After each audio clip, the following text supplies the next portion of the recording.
I'm Samantha, 32, and my world collapsed with a single text message. Call now. Urgent. My lawyer Ryan never texts unless it's critical. My hands trembled as I excused myself from the executive meeting. Your sister has filed paperwork to contest your inheritance and take control of the family business, Ryan said, his voice grave. She claims you manipulated your father before his death. The phone nearly slipped from my hand. Heather, my own sister, was trying to destroy me. 6 months after burying our parents, she was burying me too. Before I share how my own flesh and blood tried to steal everything from me, I'd love to know where you're watching from. Drop your location in the comments. Hit that like button if you've ever been betrayed by family, and subscribe to join our community of survivors. Grab something to drink. This story of betrayal and ultimate triumph is one wild ride you won't believe is real. The Preston name meant something in this city. My father, William Preston, built prestige hotels from nothing into a chain of 30 luxury properties spanning the East Coast. Growing up, Heather and I wanted for nothing materially. We had the best education, traveled extensively, and were groomed to eventually take over the family empire. But the Preston name came with expectations. Our father was exacting, demanding excellence in everything we did. I thrived under the pressure, graduating top of my class at Wharton and working my way up through every department of our flagship hotel before joining executive management. Heather, 2 years younger, took a different path. She studied fashion in Paris, dabbled in interior design, and floated between creative roles in the company, never quite finding her place. Sam's the business mind, Heather's the creative one. Our mother would say diplomatically at family gatherings. But the underlying message was clear. I was the reliable one. The successor. 6 months ago, my parents were driving back from their anniversary dinner when a drunk driver crossed the median. They died instantly. The funeral was a blur of black attire and hushed condolences. Heather and I clung to each other, the shared grief temporarily bridging the competitive gap that had grown between us over the years. We only have each other now, she whispered as we watched the twin caskets lower into the ground. I squeezed her hand, believing her sorrow was genuine. 2 weeks later, we sat in our father's study for the reading of the will. Our family attorney, Ryan Mitchell, had been with the company since before I was born. He cleared his throat before delivering the news that would set everything in motion. To my daughter Samantha, I leave controlling interest in prestige hotels and the position of chief executive officer. Her business acumen and dedication to our family legacy make her the clear choice to lead the company into the future. I felt no triumph, only the heavy weight of responsibility and grief. I looked at Heather, bracing for her reaction. To my daughter Heather, I leave 25% of company shares and the position of creative director, should she choose to accept it. Additionally, I leave the summer house in the Hamptons and a trust fund of $15 million. It was a generous inheritance by any standard, but significantly less control than what I'd received. Heather's face remained impassive, but I caught the slight tightening of her jaw. After the meeting, I approached her cautiously. Heather, I want you to know nothing's going to change between us. We'll run this company together, just like Dad always wanted. She smiled, hugging me tightly. Of course, Sammy. I'm happy for you. You've always been better at the business side anyway. The first few weeks passed in a flurry of paperwork and transitions. Heather seemed to accept her role, even flourishing as creative director. She was unusually attentive, asking questions about board meetings, financial projections, and corporate structure topics she'd never shown interest in before. Just trying to understand your world better, she'd say with a smile. We're in this together now. I was so grateful for her support that I missed the warning signs. Then small discrepancies began appearing in the company accounts. Nothing major, just unusual transfers and expenditures that couldn't be easily explained. When I investigated, I found several meetings had been scheduled with executives from Monarch Hotels, our biggest competitor, without my knowledge. The receptionist looked confused when I questioned her. But Miss Preston, your sister said you approved those meetings. She said they were exploring a potential collaboration. That night, I confronted Heather in my home office, spreadsheets and meeting logs spread across my desk. What's going on with these Monarch meetings? And why are there unexplained transfers from our development fund? Heather's face was the picture of innocence. What are you talking about, Sammy? I had one exploratory lunch with their design team about possibly sharing a vendor. As for transfers, I haven't touched any accounts except my department's budget. She looked so genuinely confused that I almost doubted myself. Then who authorized these? I pushed the statements toward her. She glanced at them briefly. These signatures aren't mine. Have you spoken to finance? Could be a clerical error. She put her hand over mine. You're under so much pressure. Maybe you should take a vacation. The Caribbean property is gorgeous this time of year. After she left, I stared at the documents, a creeping unease settling over me. Either someone was embezzling funds and using Heather's name, or my sister was lying to my face. Neither option was comforting. I called our head of security that night and quietly asked him to monitor unusual activities and give me access to the visitor logs. The next morning, I found something that turned my unease into full-blown anxiety. Heather had been coming to the office at odd hours, accessing the executive floor when most staff had gone home. Something wasn't right. I could feel it in my gut. But I never imagined just how deep the betrayal would go. Ryan Mitchell's office had been my father's sanctuary for decades. The leather chairs, oak bookshelves, and subtle scent of cigars remained unchanged. But today, the familiar surroundings offered no comfort as Ryan laid out the legal nightmare unfolding before me. "Samantha, this is serious," Ryan said, sliding a thick folder across his desk. "Heather has filed a petition contesting the will.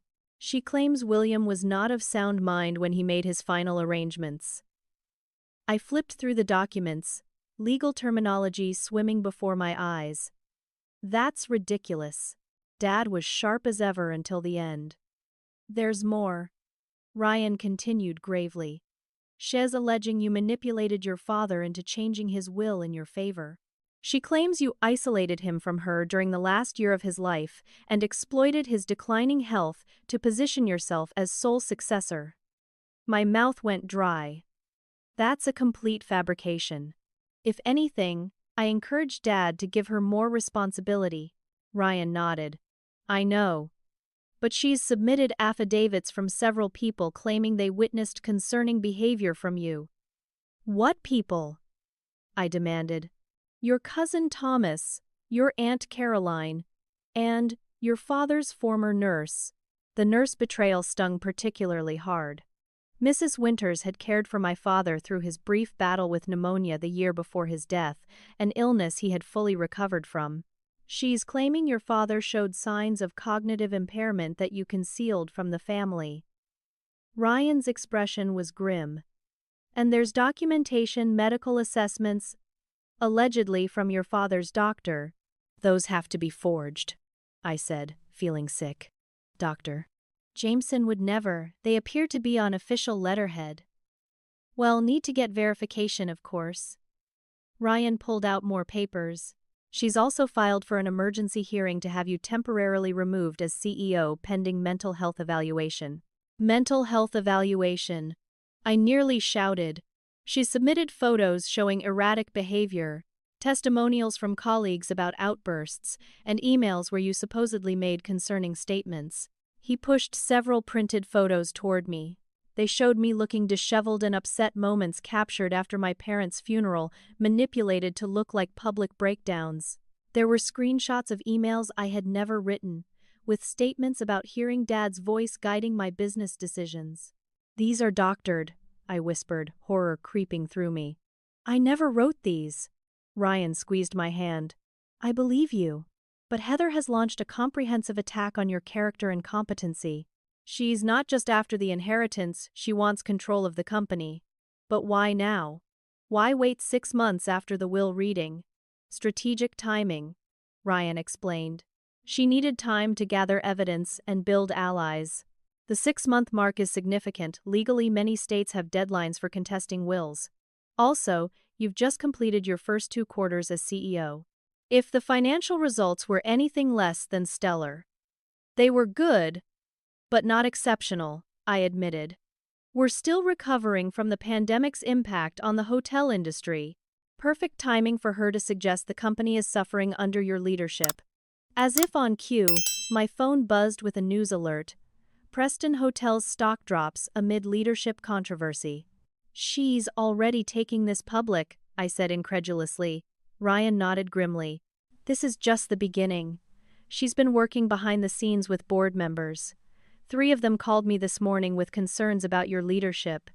The magnitude of the betrayal crashed over me. While I'd been grieving our parents and trying to keep the business afloat, Heather had been meticulously plotting my destruction. My hands began to shake, and tears welled in my eyes. I can't believe she would do this, I whispered. We're sisters. Ryan came around the desk and sat beside me. Samantha, I've known you since you were in pigtails. I've watched you grow into the capable woman your father always knew you'd become. We're going to fight this, but I need you focused and strong. Can you do that? I took several deep breaths, wiping away tears before they could fall. Crying wouldn't save my father's legacy. What's our first move? I asked, straightening my shoulders. We file our response today. Then we gather evidence of our own people who can attest to your father's mental clarity, proof these documents are forged, and witnesses to counter Heather's narrative. Ryan's expression turned serious. But Samantha, you need to understand something crucial. What? Heather isn't acting alone. The level of coordination here, legal filings, media leaks, board manipulation suggests she has powerful allies, possibly Monarch Hotels. We're not just fighting your sister. We're fighting a corporate takeover disguised as a family dispute. I thought about the meetings with Monarch executives, the financial discrepancies, and felt a chill run down my spine. She's planning to sell the company. I realized aloud. Once she has control, she'll sell to Monarch. Ryan nodded. That would be my guess. The question is, who else is involved, and how far are they willing to go? As I left Ryan's office that afternoon, my phone was flooded with messages from board members requesting emergency meetings, reporters seeking comments, and employees asking if rumors of leadership changes were true. The battle had begun, and I was already on the defensive. But beneath my shock and hurt, another emotion was forming. Determination. Heather had declared war, but she would soon discover I was my father's daughter in every way, including his refusal to surrender what was rightfully his. The Preston family Sunday dinner had been a tradition for as long as I could remember. Hosted at Aunt Caroline's sprawling Victorian home, it was usually a time of laughter, wine, and family gossip. Today, I pulled into the familiar circular driveway, with dread settling in my stomach like lead. 3 days had passed since my meeting with Ryan. 3 days of emergency board meetings, hastily arranged depositions, and watching helplessly as Heather's narrative gained traction in both industry publications and family WhatsApp groups.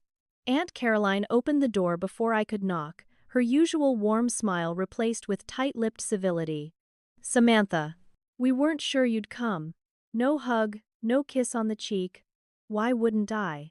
I kept my voice even, determined not to show how much her coldness hurt. Well, with everything going on. She trailed off, gesturing vaguely. Everyone's in the dining room. I followed her through the house, passing family photos where my father's smile looked down at me from gold frames. Had he anticipated this betrayal? Had he known what Heather was capable of? The usual cheerful chatter died as I entered the dining room. Faces turned toward me, some curious, some pitying, some openly hostile. Heather sat at the head of the table, in our father's old spot, looking elegant in a cream blouse that emphasized her delicate features. The picture of the concerned, responsible sister. Samantha. She stood, embracing me as if nothing was wrong. I'm so glad you came. We were worried about you. The performance was flawless, concern lacing every word, her hand lingering sympathetically on my arm. To anyone watching, she was the picture of sisterly devotion. I extricated myself from her embrace, No need to worry. I'm handling everything just fine. A tense silence followed as I took the only remaining seat at the far end of the table, away from the family power center where Heather now presided. Uncle Robert, my father's younger brother, cleared his throat. Samantha, we've been concerned about some of the decisions you've been making at the company. Really? I kept my voice calm. Which decisions specifically concern you, Uncle Robert? The ones where I maintained all the staff during a pandemic recovery, or the ones where I secured the Chicago expansion Dad always wanted? There's no need for defensiveness. Cousin Jessica interjected. She had always competed with me, jealous of my close relationship with our grandfather. We're family. We're concerned about you personally. Heather mentioned you've been under tremendous strain, Aunt Caroline added, serving roast beef without meeting my eyes.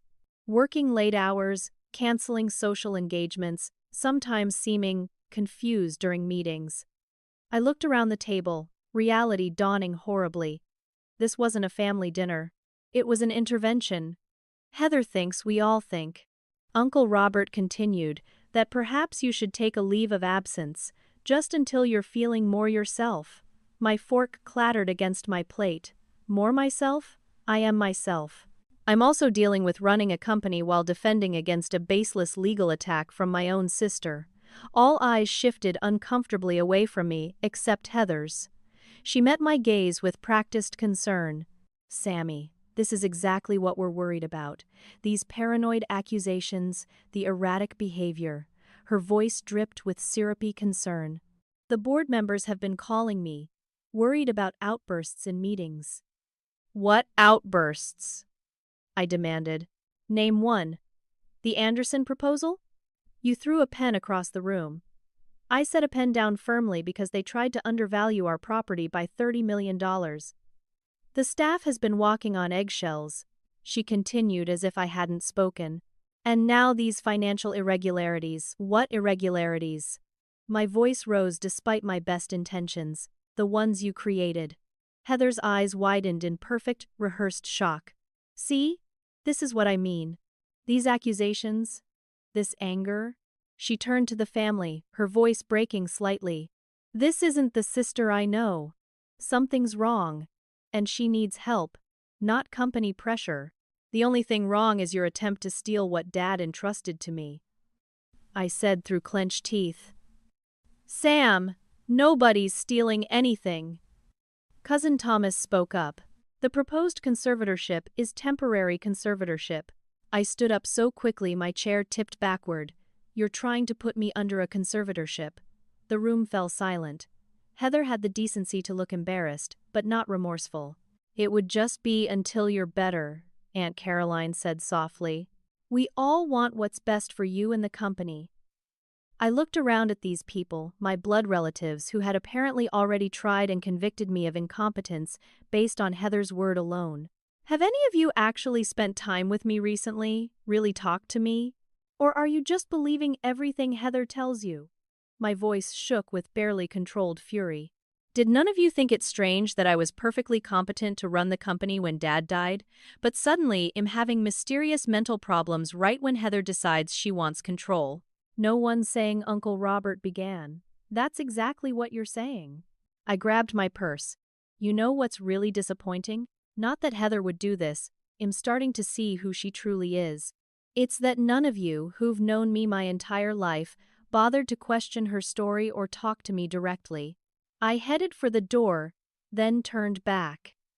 Dad knew exactly what he was doing with his will. He chose me for a reason. Remember that when Heather sells his life's work to the highest bidder. As I reached the foyer, a frail hand caught my arm. It was Margaret, my grandmother's oldest friend, now in her 80s. She'd been so quiet at dinner, it barely registered her presence.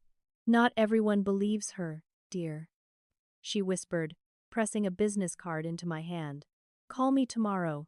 There are things about your sister you should know. Driving away from that house, tears blurred my vision. In one dinner, I'd lost my family. Or perhaps I'd simply recognized what had always been true, that blood ties meant nothing against jealousy, greed, and the desire for power. I pulled over on a quiet street, finally allowing myself to break down. For 20 minutes, I sobbed until my throat was raw. Then I wiped my eyes, fixed my makeup, and drove home. The card from Margaret sat on the passenger seat. A small lighthouse in a storm of betrayal. Monday morning, I arrived at Prestige headquarters earlier than usual, needing the quiet to center myself before facing the day. The sleepless night had left me with puffy eyes that even concealer couldn't fully disguise, but I'd selected my sharpest suit navy with subtle pinstripes, my father's favorite, and my most commanding heels. Image mattered today. The first sign something was wrong came when my executive assistant, Lydia, wasn't at her desk. In 5 years, she had never been late. When she finally arrived at 8:45, her eyes were red-rimmed. "Lydia? Is everything all right?" She couldn't meet my eyes. "I'm sorry, Miss Preston. I've accepted another position. Today is my last day." The blow felt physical. "What?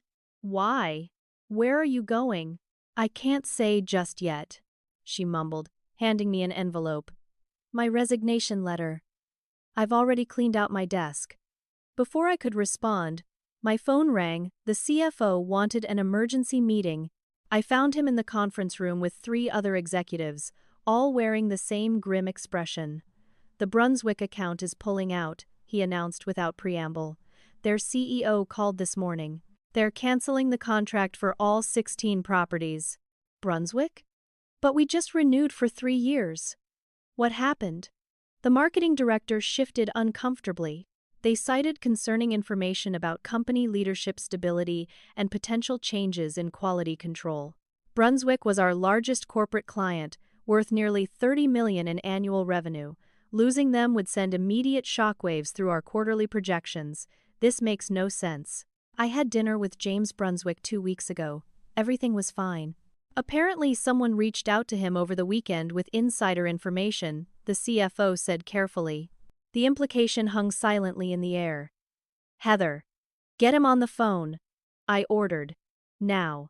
But Brunswick wouldn't take my calls. Neither would the other 3 clients who canceled that day.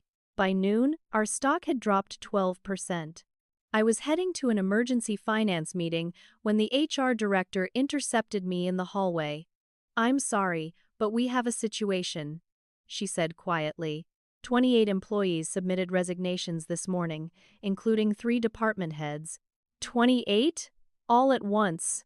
They've all accepted positions at Monarch Hotels. The pieces clicked horribly into place. Heather wasn't just after control, she was systematically dismantling the company from within, making it appear I was running it into the ground. When I reached the boardroom, I found several members huddled in conversation that abruptly ceased when I entered. "Is there something I should know?"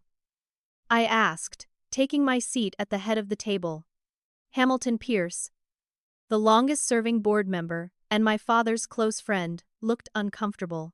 "Samantha, we've received some concerning financial reports, specifically regarding fund allocations you personally approved." "What allocations?" He slid a folder across the table.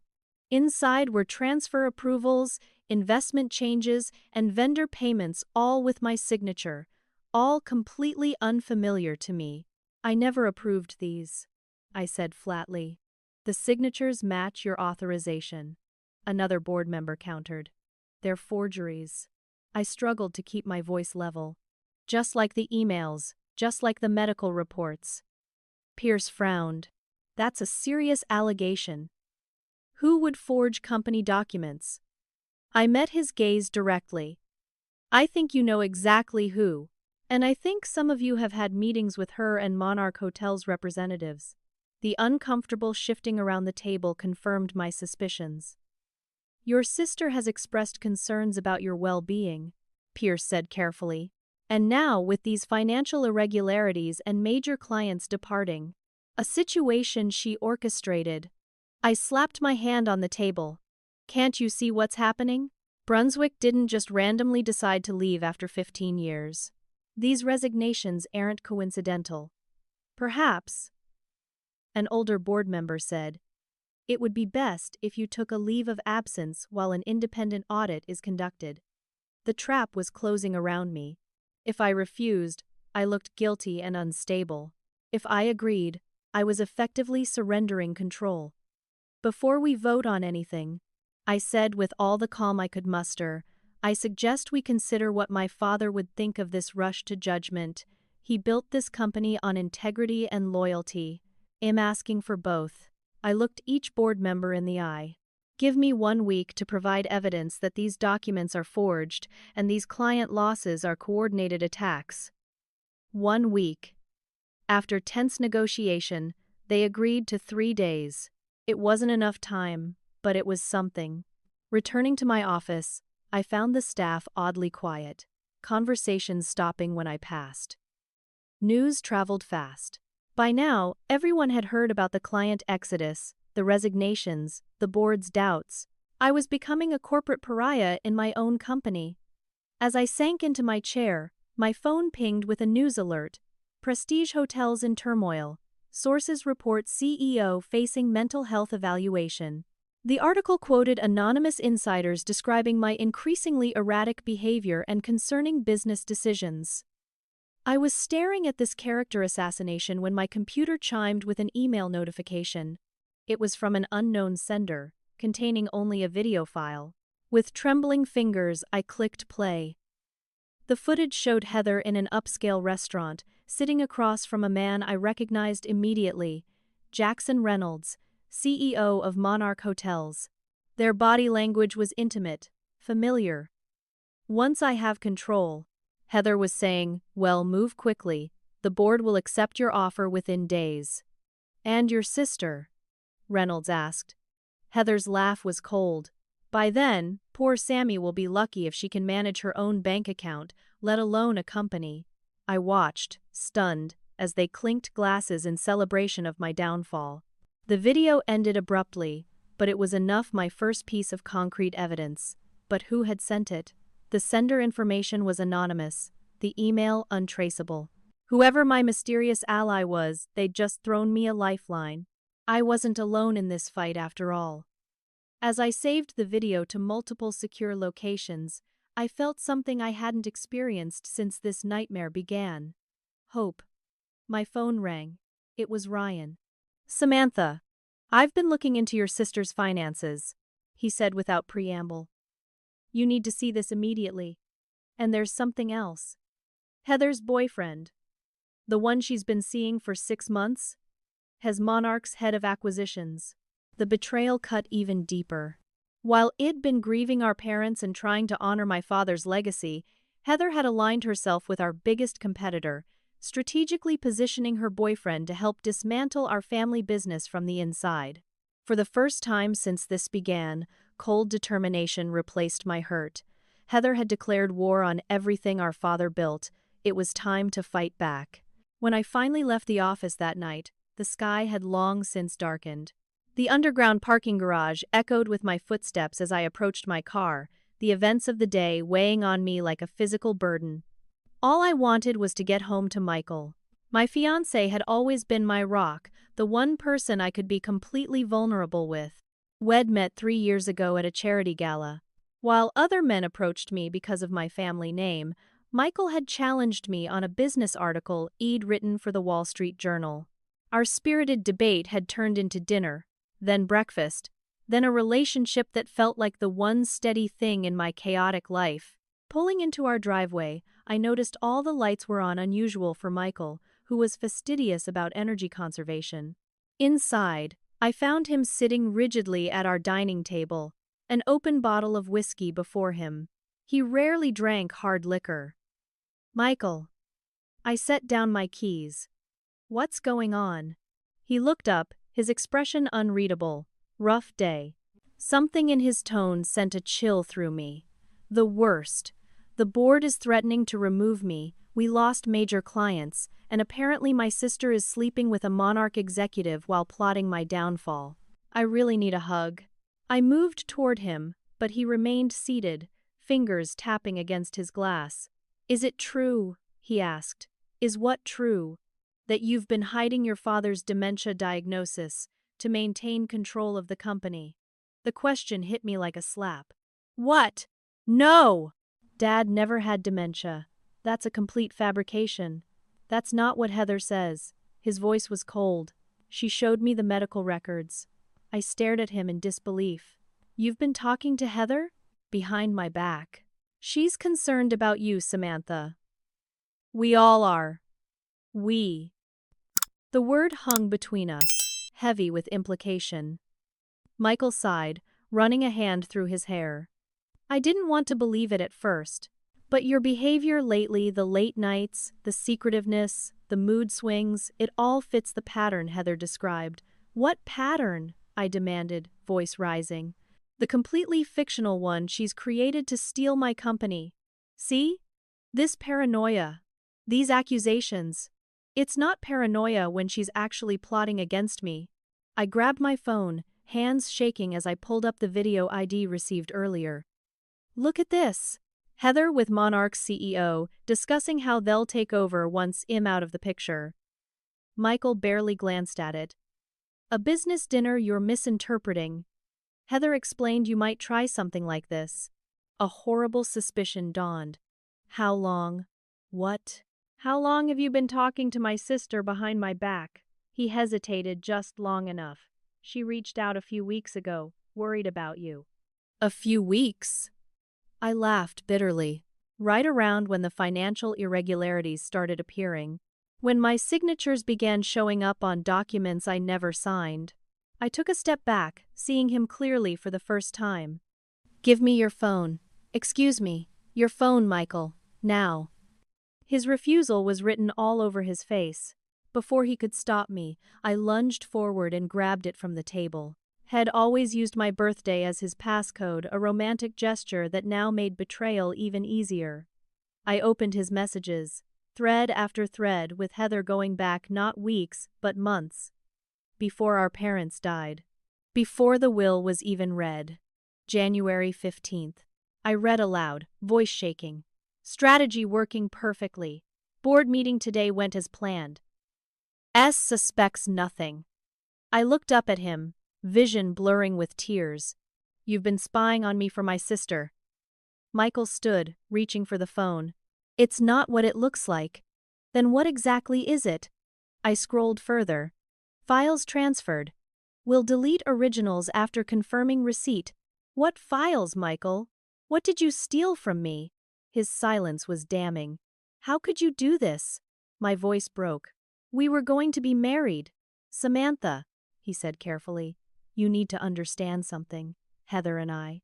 We've known each other for years. The floor seemed to tilt beneath me. Years. We met in college. When I ran into her again at that charity gala, she mentioned her brilliant sister who'd be perfect for me. She was right. At least he had the decency to look conflicted. I do care about you, Samantha, but you love her. The pieces clicked into horrible place. This whole relationship was a setup, a way to monitor me, to get close to company information. It wasn't like that, he insisted. Not at first. But when your father changed his will, cut Heather out of what should have been equally hers, he didn't cut her out. He left her 25% and $15 million, a pittance compared to controlling interest. Michael's facade finally cracked, showing the anger beneath. Your father always favored you. Heather worked just as hard, had just as many ideas, but nothing was ever good enough because she wasn't you. So this is revenge, I whispered. 3 years of pretending to love me. It's justice, he corrected. And I never said I didn't care for you. But the company belongs to both of you. Heather just wants what's fair. I removed my engagement ring, the 3-carat diamond head claimed represented our future, and placed it on the table between us. Get out. Samantha, be reasonable. Get out. You have 30 minutes to pack essentials. Anything you leave, it'll burn. His expression hardened. You're making a mistake. Heather will win this. The board's already turning, the staff is jumping ship. You're just too stubborn to see when you're beaten. 30 minutes. I repeated. And Michael? If I find so much as a paperclip missing from my files, I'll have you charged with corporate espionage. Ryan has excellent contacts at the FBI. After he left, taking only 2 suitcases of clothes, I methodically changed every password, every security code, every digital lock in my life. Then I swept the house for listening devices, finding 2. One in my home office, another in our bedroom. The violation made me physically ill. Collapsing onto the sofa, I allowed myself exactly 10 minutes of sobbing before calling a locksmith for an emergency service. While waiting, I received a text from an unknown number. Check your bedroom closet, top shelf, black box. Heart pounding, I found the box hidden behind winter sweaters. Inside was a small device I recognized as a GPS tracker, along with screenshots of my location history for the past 3 months. Another text arrived. Found in your car yesterday. They're watching your movements. Not safe at home. Hotel. Under different name. Tell no one. My anonymous guardian angel had just saved me again. Throwing essentials into a bag, I left through the back door, just as another message came through. Meeting tomorrow, 10 a.m., Rosewood Coffee on 7th. Come alone. Will explain everything. As I drove away from the house I'd shared with a man who never loved me, I realized Heather had taken almost everything. My family, my company, my relationship, my sense of security. All that remained was my determination to fight back, and the mysterious ally who seemed to be one step ahead of my sister's plans. For the first time in days, despite everything I'd lost, I felt something other than despair. The first spark of a counterattack forming in my mind. The Rosewood Coffee Shop sat on a quiet corner of 7th Avenue, far from the financial district where Prestige Hotel's headquarters dominated the skyline. He'd chosen a table in the back, facing the door, wearing sunglasses and a baseball cap, ridiculous disguise, precautions that somehow felt necessary after discovering it'd been tracked for months. At precisely 10 a.m., a striking woman in her 50s entered, scanning the room with the calculated efficiency of someone who notices everything. Her silver-streaked black hair was pulled into a severe bun, and she carried herself with the confident bearing of law enforcement. She spotted me immediately. "Samantha Preston," she said, sliding into the seat across from me.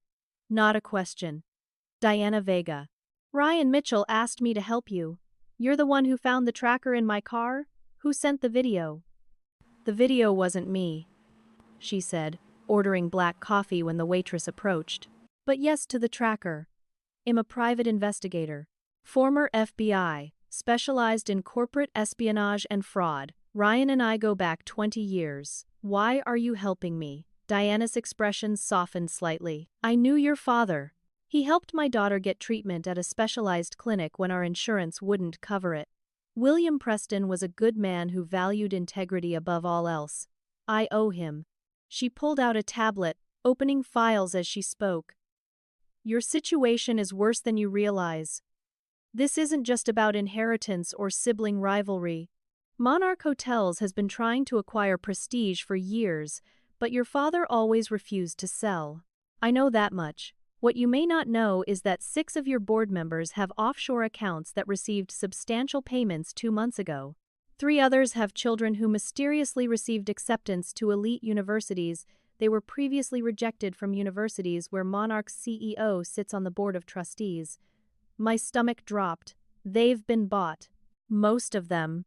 And the financial irregularities attributed to you? Digital forensics show the documents were created on a laptop registered to Jackson Reynolds, Monarch's CEO, then transferred to your systems through an executive access point. Michael, I whispered. He had all my passwords. Diana nodded. Your fiancé has been on Monarch's payroll for over 3 years. The entire relationship was strategic. Though I'd suspected as much, having it confirmed felt like being stabbed all over again. What about Heather? How long has she been planning this? Diana's expression was grim. Based on email records we've recovered, she approached Monarch shortly after your father recovered from pneumonia last year. Apparently, she expected to receive equal control in the will and was pre-negotiating her eventual sale of shares. When the will favored you instead, the plan shifted to discrediting you and contesting the will. But why?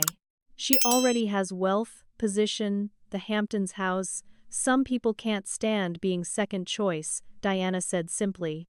The psychological evaluation we ran suggests your sister has narcissistic tendencies and deep-seated resentment toward you. This isn't just about money or power, it's about beating you. Specifically, the cafe door opened and Ryan Mitchell entered, accompanied by a younger man with a laptop bag and the hyper-aware demeanor of someone accustomed to cybersecurity concerns. Samantha. Ryan embraced me briefly before introducing his companion. This is James Holden, cybersecurity specialist. Has been analyzing the digital evidence. James nodded, immediately opening his laptop. The good news is, we have proof the documents were forged. The bad news is, Monarch covered their tracks exceptionally well. We need more to definitively tie them to Heather. What about the video? I asked. The one showing Heather with Reynolds. Helpful but not conclusive, Diana replied. They could claim it was an innocent business meeting taken out of context. We need her explicitly discussing the fraudulent documents or admitting to the plan. Ryan leaned forward. That's where you come in, Samantha. We need you to wear a wire and get her to incriminate herself. The idea of confronting Heather directly sent panic through me. She's too careful. She'll never admit anything. Not to you directly, Diana agreed. But we've identified her weak spot. Pride. She thinks she's winning. People get careless when they're celebrating victory. The board meeting is in 2 days, Ryan added. If they vote to suspend you, Heather's temporary control becomes almost permanent. We need evidence before then. James turned his laptop toward me. We've also recovered deleted emails from your company server, communications between Heather and several executives who resigned. She promised them positions at Monarch at double their current salaries. My entire leadership team. I murmured. No wonder they left. Not everyone betrayed you, Diana noted. Your assistant Lydia? She didn't leave voluntarily. She was approached by Heather with fabricated evidence that you were embezzling pension funds. When Lydia hesitated to resign, they threatened to implicate her as an accomplice. The revelation that Lydia had been manipulated rather than disloyal gave me a strange sense of relief. Can we contact her? Already did. Ryan smiled. She's devastated about what happened and wants to help. She has access to Heather's calendar and can help position you for the recording. For the first time in what felt like forever, hope flickered within me. I wasn't alone anymore. I had allies, professionals who believed me and were fighting alongside me. There's one more thing, James said, typing rapidly. I've been monitoring Monarch's internal communications. They're planning to announce the acquisition of Prestige at their shareholder meeting next week. They're so confident they've already prepared press releases. The audacity was breathtaking. They don't even have control yet. They believe it's inevitable, Diana said, which makes them vulnerable. Arrogance leads to mistakes. Ryan placed his hand over mine. Samantha, we need to move quickly. Are you ready to fight back? Looking at these 3 people, virtual strangers who believed in me when my own family didn't, I felt something shift inside me. The hurt and betrayal were still there, but now they were fuel rather than dead weight. I'm ready, I said firmly. Tell me exactly what to do. Over the next hour, we formulated a plan. Diana would train me to wear a hidden recording device and extract incriminating statements. James would continue recovering digital evidence and monitoring Monarch's communications. Ryan would prepare legal countermeasures for every scenario. Most critically, we identified a board member who might be persuaded to support me. Harrison Wells, my father's oldest friend who had mysteriously abstained from recent votes. Diana's investigation suggested he was being blackmailed rather than bribed. His son had a gambling problem that Monarch had evidence of. If we can neutralize their leverage over Wells, Ryan explained, we might sway him back to our side. With his vote and the evidence we're gathering, we can prevent your suspension. As our meeting concluded, I felt steadier than I had in weeks. The path forward was dangerous and uncertain, but at least there was a path. Diana pulled me aside as the others packed up. Samantha, there's something else you should know. The video you received? It came from inside Monarch. Someone there wants to help you, someone with high-level access. Do you know who? She shook her head. They're being extremely careful. But whoever it is, they're risking everything to help you. Remember that when things get tough, you have allies even where you can't see them. As I left the cafe, my phone buzzed with a text from Lydia. Meeting with board members tonight at her apartment. Full strategy session for Thursday vote. Security minimal. Perfect opportunity. Our counterattack would begin sooner than expected. Walking to my car, I felt something I hadn't experienced since this nightmare began. I was no longer prey. I was becoming a hunter. The sleek high-rise where Heather lived featured floor-to-ceiling windows and a doorman who recognized me immediately. Miss Preston, good to see you. Your sister mentioned you might stop by. I maintained a neutral smile. Did she? How thoughtful.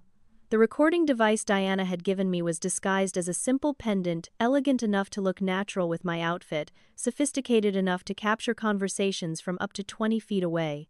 James had helped me install a custom app on my phone that would receive and store the recordings securely. Everything hinged on getting Heather to speak freely. Deanna's voice echoed in my mind from our preparation session. Don't push too hard. Let her believe you're breaking down. Wounded people make her feel powerful, and powerful people get careless. The elevator whisked me to the penthouse floor. I hesitated before knocking, centering myself. I wasn't just Samantha the betrayed sister anymore. I was Samantha the strategist, the CEO my father had trusted with his legacy. Heather opened the door, surprise flickering across her face before settling into practiced concern. Sammy? I wasn't expecting you. Behind her, I glimpsed several board members quickly gathering papers: Pierce, Montgomery, and Evans. The strategy meeting Lydia had mentioned. I'm sorry to interrupt, I said, letting my voice waver slightly. I needed to talk to you. As my sister. Heather glanced back at her guests. We were just finishing up. Would you mind giving us a moment? The board members exchanged looks as they gathered their belongings. Each nodded politely but awkwardly as they passed me. None could meet my eyes directly.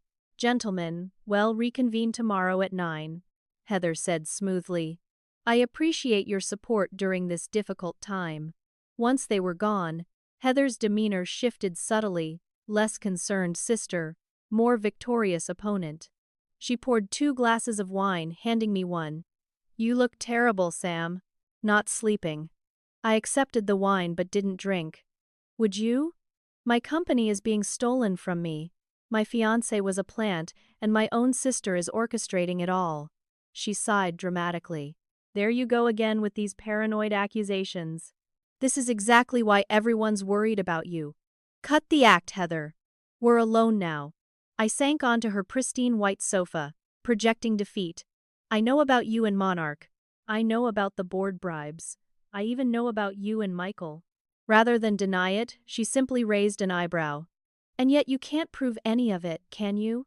Otherwise, you wouldn't be here looking like someone shot your dog. Her casual admission sent a surge of satisfaction through me, the first confirmation on record, but I maintained my devastated expression. Why, Heather? We're family. The only family each other has left. She laughed, a cold sound nothing like her usual musical cadence. Family? Is that what you call it when Dad groomed you to take everything while I got the scraps? When you got praised for every mediocre achievement while I had to be exceptional just to be noticed? Dad loved you. Dad tolerated me. She snapped. I was the creative one, the artistic one, code for not serious enough to trust with the real business. Do you have any idea what that feels like? To always be the afterthought. Her bitterness felt genuine, and for a moment, I glimpsed the hurt beneath her actions. If you wanted more responsibility, you could have told me. We could have restructured. I don't want to work for you, Samantha. She practically spat my name. I was never going to be the good little soldier following General Samantha into battle. I deserved to call the shots. I leaned forward. So this is all about your ego? You'd destroy our father's company out of spite. Destroy it. She laughed. I'm saving it. Monarch's offer is extraordinarily generous. The shareholders will make a fortune. Dad never wanted to sell. Dad is dead. She cut me off coldly, and his outdated sentimentality about family legacy died with him. This is business. The board sees it. The executives see it. Everyone except you sees it. I let tears fill my eyes, not entirely feigned. So everything, the legal filings, the forged documents, turning the family against me, Michael, it was all for money. Something flashed in her eyes, not remorse, but annoyance at having her motives simplified. It's about recognition. About finally being the one who makes the brilliant business move instead of the one who picks pretty wallpaper. By selling what you didn't build, by recognizing when to cash out. She refilled her wine glass. And yes, I'll admit there's a certain satisfaction in watching everyone realize they backed the wrong sister all these years. The pendant felt warm against my skin, capturing every damning word. But I needed more specific admissions about the forged documents. The medical reports, I said quietly. Dad never had dementia. You know that. What I know is that every man has moments of confusion as he ages, she said carefully. Dr. Jameson was very helpful in reviewing his notes and finding patterns that concerned him. Patterns that didn't exist until you paid him to find them. She shrugged. Medical interpretation is subjective. And my signatures on those transfers? The emails I never wrote. This time, she smiled. Michael was very useful. Having someone with access to your personal and professional life streamlined things considerably. You used him to spy on me for 3 years, I said, letting genuine hurt color my voice. Did you ever consider how that would affect me when I found out? For the first time, Heather's composure wavered slightly. Michael wasn't supposed to get so involved. That was his choice. Did he love me at all? Or was it all an act? She hesitated, then surprised me with what seemed like honesty. I think he did, eventually. That's why we had to accelerate the timeline. He was becoming reluctant. The revelation that even Michael's betrayal wasn't completely manufactured somehow made it worse. I wiped at my tears. The board votes on my suspension Thursday. What happens then? I'll be named interim CEO, Heather said, unable to keep the triumph from her voice. The independent psychological evaluation will find you unfit for leadership, and my temporary position will become permanent. 30 days later, we announced the Monarch acquisition. You'll receive fair value for your shares, of course minus legal fees and compensation for damages to company reputation. And the family? They all believe I'm having some sort of breakdown. They'll support you through your recovery, she said with mock sympathy, though I'd recommend a lengthy retreat somewhere quiet. Europe, perhaps. The coldness of her calculated destruction hit me anew. This wasn't just business. It was personal annihilation. You've thought of everything, I said quietly. I had to. She leaned back, looking genuinely relaxed for the first time. You were always Dad's perfect successor. I needed a perfect plan to undo that. What about Margaret? She doesn't believe your story, Heather's expression hardened. Margaret is an old woman with dementia herself. No one takes her seriously. She mentioned seeing something. Between you and Dad. A flash of alarm crossed Heather's face before she controlled it. Margaret imagines things. But speaking of Dad's final days, you should know I've submitted additional evidence to the court. The nurse's complete journals, documenting his decline and your interventions. What interventions? There were none. The journals suggest otherwise.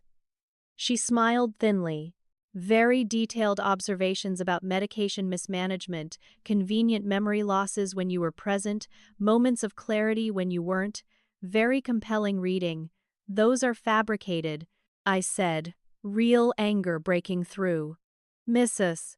Winters would never. Mrs. Winters' grandson just received a full scholarship to Princeton. Heather interrupted smoothly. Sometimes, gratitude inspires creative record-keeping. Each admission was another nail in her legal coffin, but I needed one more piece: explicit confirmation of the document forgeries. The board seemed satisfied with your explanation of my financial mismanagement, I noted. How did you get my signature to look so authentic on those transfers? Pride loosened her tongue. Technology is remarkable these days. The right software can analyze handwriting patterns from multiple samples and generate perfect forgeries. Michael provided plenty of samples from your personal documents. And the timestamps? The electronic verification. IT security is only as good as its weakest link, she smirked. In Prestige's case, that was head of IT operations Jeffrey Wright, whose gambling debts made him surprisingly affordable. I nodded slowly, as if accepting defeat. You've won, Heather. I can't fight the board, the family, and you simultaneously. That's the most sensible thing you've said in months, she replied, clearly savoring her victory. If you cooperate with the transition, I'll make sure you're treated fairly in the settlement. I stood to leave, my hand brushing the pendant to confirm it was still recording. Just tell me one thing. Was any of it real? Our childhood. The times we laughed together. The times we helped each other through breakups and disappointments? Was that all just an act too? Something flickered in Heather's eyes, not quite remorse, but perhaps nostalgia. Those were different times, Sammy. Before I understood how the world really works. Before I realized that being good isn't enough, you have to be ruthless to win. Dad wasn't ruthless. He built something lasting through integrity, and died leaving it to someone who couldn't protect it, she countered. What does that tell you about his business model? I turned to leave, then paused at the door. One last thing. The Brunswick account, that was you too. Her smile was all the confirmation I needed. James Brunswick and I go way back. He was quite receptive when I shared my concerns about the company's future. All those employees who resigned simultaneously? The ones who suddenly got offers from Monarch. Efficiency, she shrugged. Reynolds and I saw no reason to delay the inevitable reorganization. I nodded, my hand on the doorknob. Goodbye, Heather. Goodbye, Sammy, she replied, the nickname now sounding like a mockery. For what it's worth, I am sorry it came to this. No, I said quietly. You're only sorry I found out. I walked out with my head high, waiting until the elevator doors closed before allowing myself a small, victorious smile. In her arrogance, Heather had gifted me everything I needed: explicit admissions of document forgery, witness tampering, corporate espionage, and conspiracy with Monarch. When I reached the lobby, I texted Diana. Got everything. She admitted all of it. Diana's reply came instantly. Excellent. Meet at Ryan's office now. Phase 2 begins. Phase 2 was already in motion. While I'd been with Heather, James had been using the access codes Lydia provided to recover the original versions of the forged documents from Heather's cloud storage, complete with editing history and metadata linking them to Monarch's servers. Simultaneously, Ryan had been meeting with Harrison Wells, the blackmailed board member, offering him immunity and addiction treatment for his son in exchange for testimony about Monarch's coercion tactics. The counterattack was no longer theoretical. It was happening. And for the first time since this nightmare began, I wasn't the one being hunted. I was the one setting the trap. The courthouse steps were crowded with reporters when I arrived Thursday morning. News of the emergency hearing to determine leadership of Prestige Hotels had leaked, turning a private family matter into a public spectacle. Miss Preston, is it true you're being evaluated for mental competency? Samantha, any comment on allegations you manipulated your father's will? Are the rumors about a Monarch Hotels takeover accurate? I ignored them all, focusing on Ryan's steady presence beside me as we ascended the steps. Diana and James would enter separately to avoid drawing attention to our alliance. Inside, the courtroom was already filling with familiar faces, board members in somber suits, family members who couldn't meet my eye, and at the front, Heather, looking elegant and composed in a conservative navy dress that echoed my father's preferred style. A masterful touch of psychological warfare, presenting herself as the true heir apparent. Beside her sat Monarch CEO Jackson Reynolds, attempting to look uninvolved but unable to hide his anticipation. Their attorney, Catherine Walsh, was a shark known for aggressive corporate takeovers. "Remember," Ryan whispered as we took our seats, "they think they're here to formalize your suspension. They have no idea what's coming." The judge, a stern-faced woman in her 60s, named Honorable Judge Eleanor Dawson, entered and called the court to order. "We're here on the matter of Preston v. Preston," she announced. "An emergency petition for temporary suspension of fiduciary duties." She peered over her glasses at the assembled parties. "Let's begin with the petitioner's argument."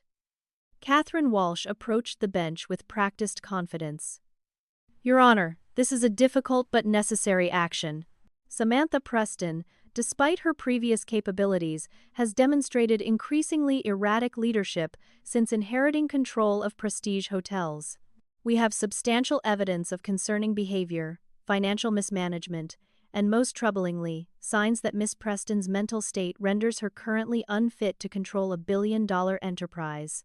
For the next 45 minutes, Walsh methodically presented their case, the fabricated medical reports, suggesting my father's impaired judgment, testimony from board members about my disturbing outbursts, financial records showing unauthorized transfers with my forged signature, and affidavits from family members concerned about my paranoid accusations.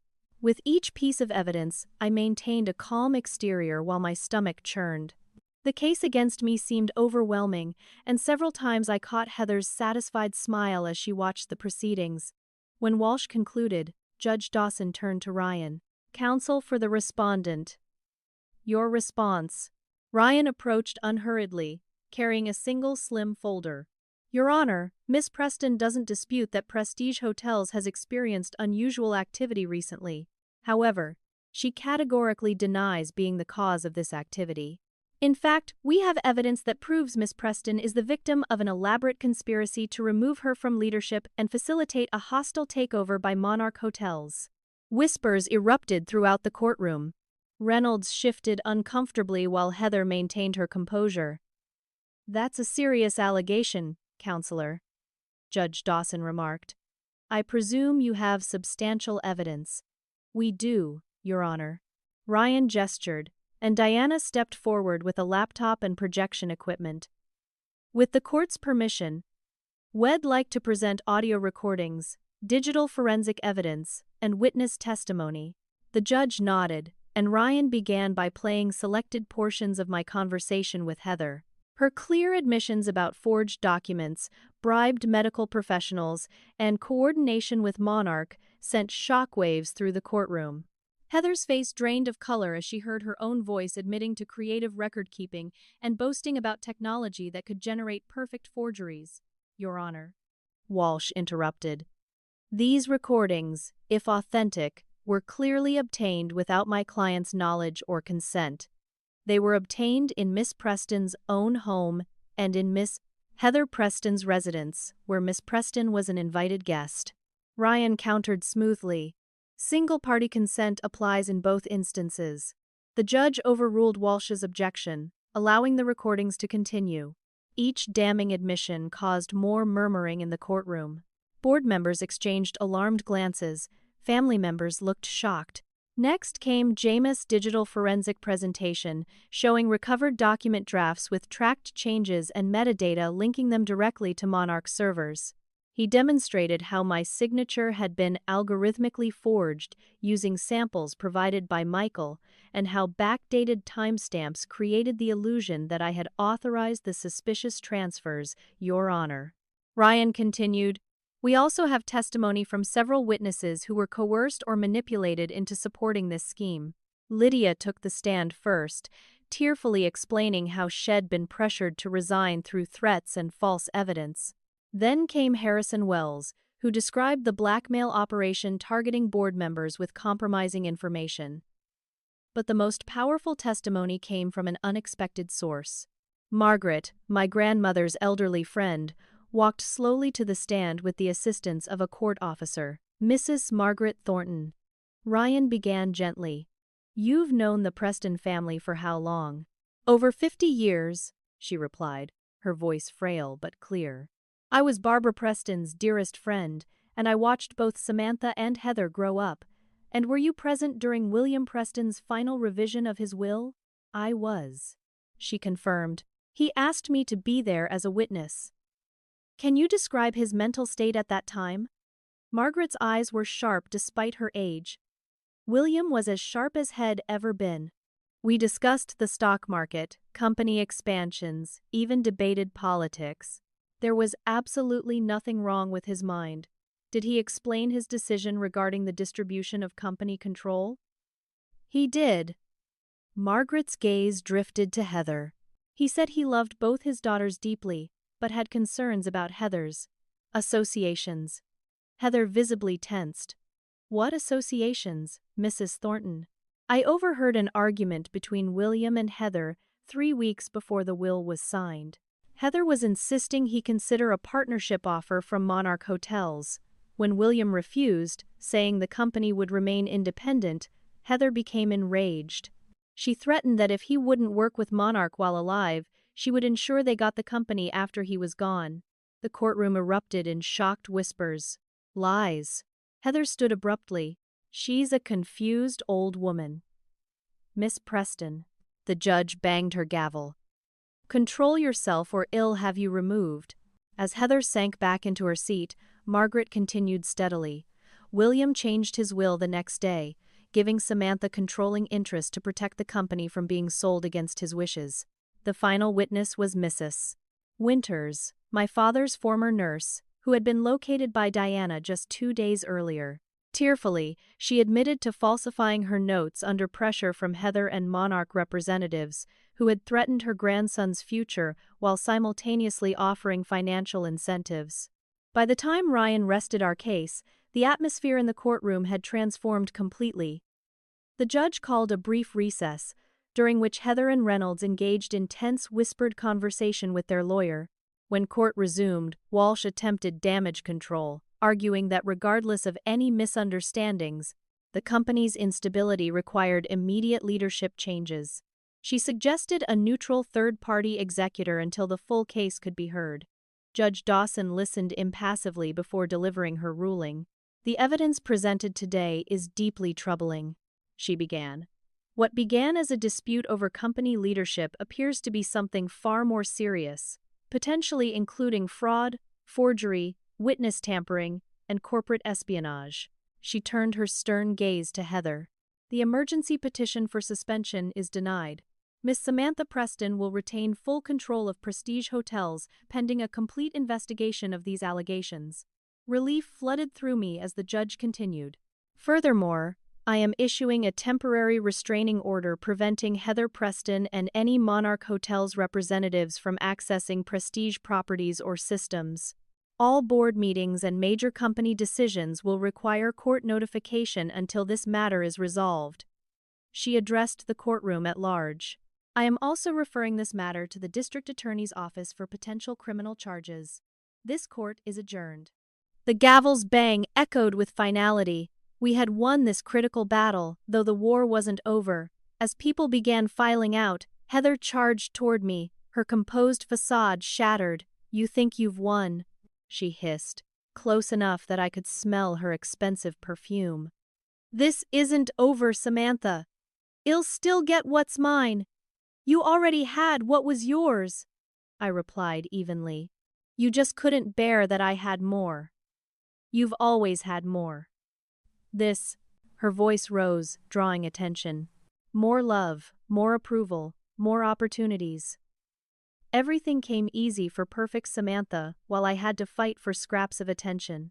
Security officers moved toward us, but before they reached us, Heather did something I never expected. She slapped me hard across the face. The courtroom froze. Cameras flashed as security pulled Heather back. Her public mask had completely fallen away, revealing the raw hatred beneath. Miss Preston. One officer addressed Heather. Please come with us. As they escorted her out, Ryan squeezed my shoulder. That display just sealed our case, The DA will be calling you tomorrow. Outside the courthouse, I faced the press with newfound confidence.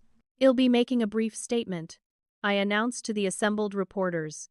Prestige Hotels remains under family leadership, as my father intended. The allegations against me have been proven false, and we look forward to putting this difficult period behind us. Prestige's commitment to excellence and integrity remains unchanged. As questions shouted around me, my phone buzzed with a text from Diana. Security cameras caught Heather breaking into company headquarters 20 minutes ago. Police en route. She's destroying evidence. Ryan saw my expression change and whispered, "What is it?" The final nail in her coffin. I murmured back, before addressing the reporters again. "That's all for now. Thank you." Heather's desperate last move, breaking into headquarters to destroy remaining evidence, would only add criminal trespassing and evidence tampering to the growing list of charges against her.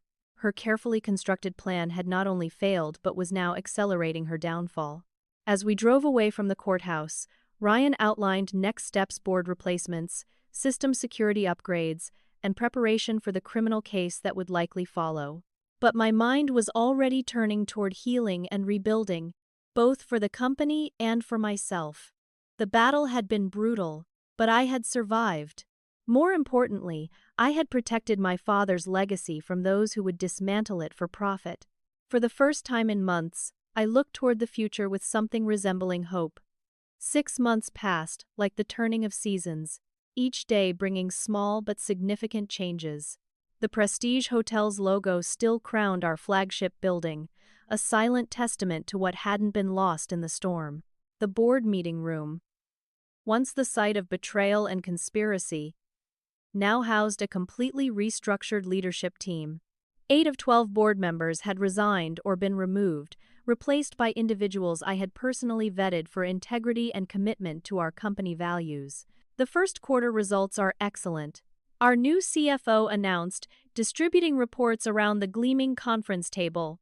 Revenue up 17% year-over-year, customer satisfaction scores at an all-time high, and employee retention back to pre-crisis levels. I nodded appreciatively, scanning the figures that validated our recovery strategy. And the new Chicago property, opening on schedule next month, the development director confirmed. Advance bookings already at 60% capacity. As the meeting concluded, I remained at the table, allowing myself a moment of quiet reflection. The path to this point had been neither short nor easy. Heather's legal troubles had multiplied following her courthouse outburst. The security footage of her breaking into headquarters to destroy documents had been particularly damning. She now faced multiple criminal charges: forgery, fraud, corporate espionage, evidence tampering, and assault. Her plea deal negotiations were ongoing, but prison time seemed inevitable. Jackson Reynolds and 3 other Monarch executives had resigned in disgrace when our evidence became public. Their stock had plummeted, and ironically, there were now rumors that Prestige might acquire some of their struggling properties. Michael had escaped criminal charges by cooperating with prosecutors, but his reputation in business circles was destroyed. Last I heard, Head moved to Seattle to start over, occasionally sending apologetic emails that I never answered. The family. That wound healed more slowly. Aunt Caroline had been the first to reach out, her pride eventually giving way to shame. "I should have known better," Shed admitted over coffee. 3 months after the hearing. "You're William's daughter through and through. He never would have trusted you if you weren't capable." One by one, family members had made similar overtures, some genuine, some clearly motivated by self-interest now that my position was secure. I accepted their apologies with outward grace, though the hurt lingered beneath the surface. My weekly therapy sessions helped process the complex emotions, the betrayal, the anger, the lingering shock that my own sister had orchestrated such an elaborate destruction. Dr. Levine had been particularly helpful in navigating the grief that resurged once the crisis passed, as if my body had been waiting for safety before fully mourning my parents. "Miss Preston," my assistant's voice pulled me from my thoughts. "Your 4 o'clock is here." "Thank you, James. Please send them in." James had replaced Lydia, who had decided to pursue law school after our ordeal, inspired by Ryan's advocacy. It arranged a full scholarship for her through the company's education fund. Diana Vega entered, looking as precise and professional as ever, though our relationship had softened into something approaching friendship over the months. "The security audit is complete," she announced without preamble, setting a thick folder before me. "Every vulnerability has been addressed, all systems upgraded, and staff training completed. Prestige now has one of the most secure corporate infrastructures I've ever seen." "Thank you," I said sincerely, "for everything, not just the security work, but for believing me when few others did." A rare smile crossed her face. "Your father would be proud of how you've handled this. Not just surviving the attack, but emerging stronger." After Diana left, I found myself drawn to the large window overlooking the city. The evening sun cast long shadows between skyscrapers, painting the urban landscape in gold and amber hues. Somewhere in that cityscape, Heather was awaiting trial, her carefully constructed life in ruins. Despite everything, I still felt occasional pangs of grief for the sister. I thought I had the little girl who had once held my hand at our grandfather's funeral, the teenager who had helped me recover from my first heartbreak, the young woman who had stood beside me as we buried our parents. Had any of that been real? Or had resentment always festered beneath, waiting for opportunity? Dr. Levine suggested it was likely both genuine moments of connection overlaid with growing jealousy and ambition. People rarely fit into simple categories of good or evil. Most existed in the complicated middle, where love and hate could occupy the same heart. My phone buzzed with a calendar reminder: dinner with James. My friendship with our cybersecurity expert had gradually evolved into cautious dating over recent months. Unlike Michael, James had no interest in corporate politics or social climbing. His passion for digital protection had been sparked by his own experience with identity theft in college, giving him a genuine appreciation for security that went beyond professional interest. Taking one last look at the cityscape, I gathered my things and headed to the elevator. As the doors closed, I caught my reflection in the polished metal straight shoulders, clear eyes, the confident posture my father had always maintained even in crisis. I looked like him now more than ever, though the resemblance went deeper than appearance. I had learned through fire what he had always known, that integrity was not just a moral luxury but a practical shield. While Heather's complex web of lies had temporarily gained ground, its very complexity made it vulnerable to collapse. Truth, by contrast, needed no elaborate maintenance. Before meeting James, I made one final stop for the day. The hillside cemetery was quiet in the early evening, birds calling softly from the ancient oaks that provided shade for generations of departed souls. My parents' joint headstone was simple yet elegant, much like their approach to life. I set fresh flowers in the built-in vase, clearing away the previous week's wilted arrangement. "Hi, Mom." "Hi, Dad," I said softly, the ritual greeting feeling less awkward than it had months ago. "The company's doing well. The board finally approved the employee ownership program you always wanted, Dad. And Mom, the foundation's new scholarship for hospitality students launches next month." The breeze rustled through the oak leaves as I continued updating them on business developments, community projects, and eventually, more personal matters. "I'm seeing someone new. His name is James. It's going slowly, which is exactly what I need. He understands about trust issues." I smiled faintly. "Can't imagine why I have those." As sunset approached, I touched the cool marble one last time. "I protected what you built, Dad. It wasn't easy, but it was worth fighting for. I think I understand now why you chose me. Even though it cost me my sister. Some people create, and some people consume what others create.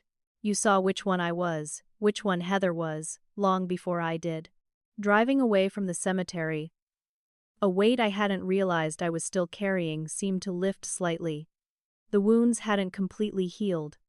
Perhaps they never would, but they no longer dominated my every waking thought. The betrayal had stripped away my naivete about family bonds, corporate loyalty, and romantic love. Yet somehow, I didn't feel diminished by the experience but rather refined by it.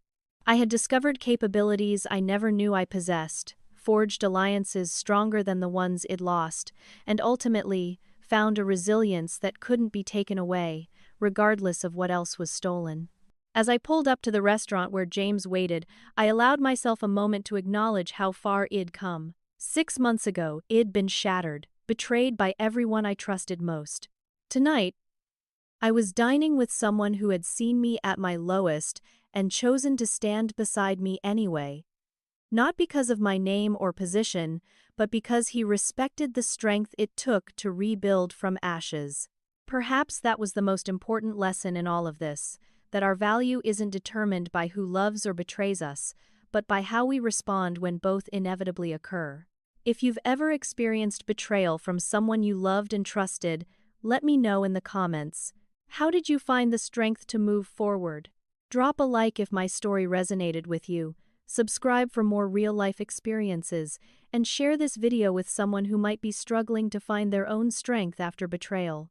Remember, the most powerful thing about surviving betrayal isn't just that you made it through, it's discovering who you truly are in the process. Thank you for listening to my story, and I wish you all the resilience you need for whatever challenges you're facing.